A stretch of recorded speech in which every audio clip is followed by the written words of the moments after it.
আমার মা ওই বাসের মধ্যে রয়ে গেছে। আমার মাকে আপনারা বাঁচান। ও মা, তুমি আমারে কেন এতিম কইরা গেলা? রাজবাড়ী দৌলতদিয়া ফেরিঘাটে কি ঘটনা ঘটে গেল।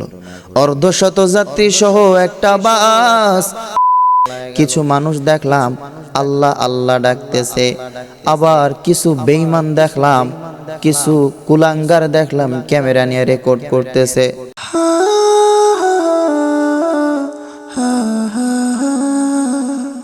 এরে আল্লাহর বান্দা, রাজবাড়ী দৌলতদিয়া ফেরিঘাটে কি ঘটনা ঘটে গেল। অর্ধশত যাত্রী সহ একটা বাস চোখের পলকে পানির নিচে চলে গেল। মনে হইল 10 সেকেন্ডের মধ্যেই বাসটা পানির নিচে চলে গেল। এরে নবীর উম্মতের দল, মরণ বড় অতি সন্নিকটে। মরণ থেকে যতই পালাও, মরণ তোমায় নিবে ঘিরি।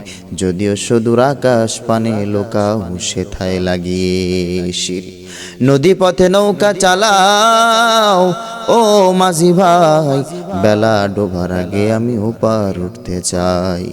ডুবে গেলে বেলা রে আর উঠে না, ভেঙে গেলে মেলা রে আর জমে না। ও আল্লাহর বান্দা, দুনিয়াতে বেঁচে থাকাই কঠিন, মরণ বড় সহজ। দেখো কত সহজে প্রাণগুলো চলে গেল। অর্ধশত যাত্রী সহ বাসটা পানির নিচে চলে গেল। সন্তান কাঁদে আমার মা নাই,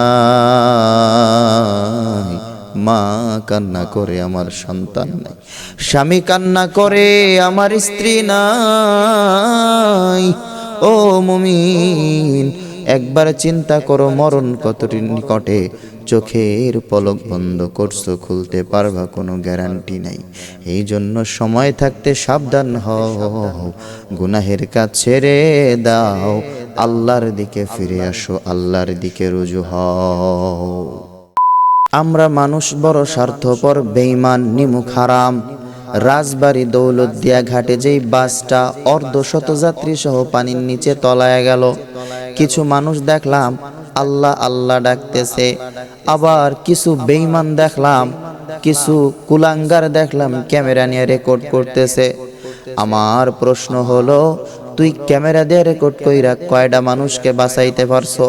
ক্যামেরা দিয়া না রেকর্ড কইরা, মোবাইল দিয়া না রেকর্ড কইরা, ওই সময়ে যদি 50 জন যুবক পানির মধ্যে নাইমা যাইতো, আমার মন বলে আরো অনেক মানুষকে উদ্ধার করা সম্ভব হতো। কিছু মানুষ হয়তো বের হওয়ার চেষ্টা করেছে, কিন্তু বের হতে পারে নাই।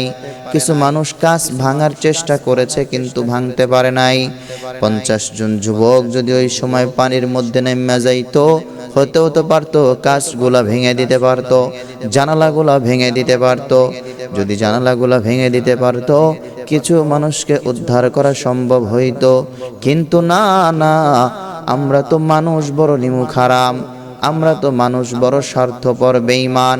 সোশ্যাল মিডিয়ায় ভিডিও ভাইরাল করার জন্য ভিডিও করায় ব্যস্ত হয়ে যাই। আমরা ওই সময় মানুষ বাঁচানোর থেকে ভিডিও করাকে প্রাধান্য বেশি দেই। এজন্যই তো নিজেকে মানুষের কাতারে পরিচয় দিতে বড় লজ্জাবোধ হয়। আল্লাহ পাক আমাদের সবাইকে বোঝার তৌফিক দান করুন, আমিন। এরে আল্লাহর বান্দা, মায়ের মতো আপন এই জমিনে আর কেউ নাই, বাবার মতো আপন এই জমিনে আর কেউ নাই। রাজবাড়ী দৌলতদিয়া ঘাটে অর্ধশত যাত্রী সহ যেই বাসটা পানির মধ্যে তলায়া গেল, সেই বাস থেকে একটা শিশু বাচ্চা বেঁচে ফেরার পরে 12 থেকে 13 বছর বয়স হবে।